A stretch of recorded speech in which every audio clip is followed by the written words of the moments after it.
4వ అధ్యాయంలో మనం చదివాం. శోధకుడు వచ్చి, నీవు దేవుని కుమారుడు అయితే ఈ రాళ్లను రొట్టెలగునట్లు ఆజ్ఞాపించమని ఆహారము అనే శోధనను తీసుకొని వచ్చాడు. ఆయన బలహీనుడిగా ఉన్నప్పుడు ఆహారము అనే శోధనను తీసుకొచ్చాడు. వీళ్లకు బలహీనులుగా ఉన్నారా? చెప్పులు అరగలేదు, బట్టలు జిరగలేదు, వీళ్ళు విత్తక్కర్లేదు, కోయక్కర్లేదు, వండుకో అక్కర్లేదు. ఏం చేయాలి? అని నోరు తెరిచి పండుకుంటే పొద్దునికి మన్నా పడుతుంది. ఇది వీళ్ళ పరిస్థితి. వీళ్ళు ఏం చేశారంట? వీళ్ళు తినడం, తాగడం, ఆడుకోవడానికి లేయడం, ఇది వీళ్ళ పరిస్థితి. అంటే బాగా బలిసున్నారు అని అర్థం. అలాంటి సమయంలో వీళ్ళకి ఏం గుర్తొస్తుంది? కీరకాయలు, దోసకాయలు, ఉల్లిపాయలు, తెల్లగడ్డలు, మాంసము ఇస్తా. ఎంత ఇస్తానంటే నోట్లో పెట్టుకుంటే ముక్కులేకొస్తుంది అని ప్రభు చెప్తున్నాడు.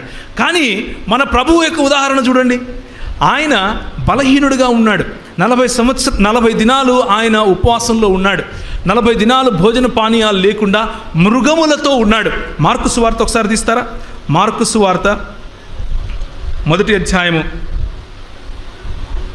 వెంటనే పరిశుద్ధాత్మ ఆయనను అరణ్యములోనికి త్రోసుకొని పోయెను. 12వ వచనం. ఆయన సాతాను చేత శోధింపబడుచు అరణ్యములో 40 దినములు అడవి మృగములతో కూడా ఉండెను అని ఉంది. ఎవరితో ఉన్నాడు? సర్వాన్ని సృష్టించినటువంటి దేవుడు, సర్వ సృష్టికి కారణభూతుడైనటువంటి వాడు, ఈ సకల సృష్టిలోనూ చరాచర జీవుల మధ్య ఆయన సంచరించగల ఆయన సర్వవ్యాపి అయినటువంటి ఈ దేవుడు మృగములతో ఉన్నాడంట. అంటే కుక్కలతో, అక్కడ ఉన్నటువంటి అరణ్య మృగాలు, వాటితో ఉన్నాడు. ఎందుకు ఆయన అది ఎన్నుకున్నాడు? ఎందుకు ఈ అరణ్యవాసం ఆయన చేశాడు? నీకోసం, నా కోసం. నీవు నేను శోధింపబడి గెలవలేము. ఆయన శోధింపబడి గెలుస్తాడు.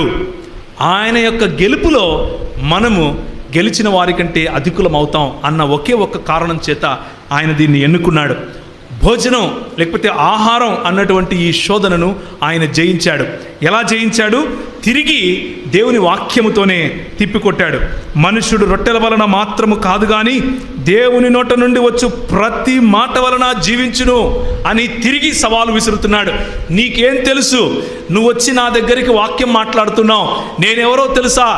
ఆది యందు ఏ వాక్యం ఉండెనో, ఆది యందు ఏ వాక్యము దేవుని యొద్ద ఉండెనో, ఆది యందు ఏ వాక్యము దేవుడై ఉండెనో, ఆ వాక్యాన్ని నేను నా దగ్గరకు వచ్చి నా మాటలో చెప్తున్నావా? పోరా అన్నాడు. ప్రభు యోబును ఇలా విసిరేసి సాతాను ముందు టచ్ చేసి చూడు అన్నాడు. యోబు కష్టంలో కూడా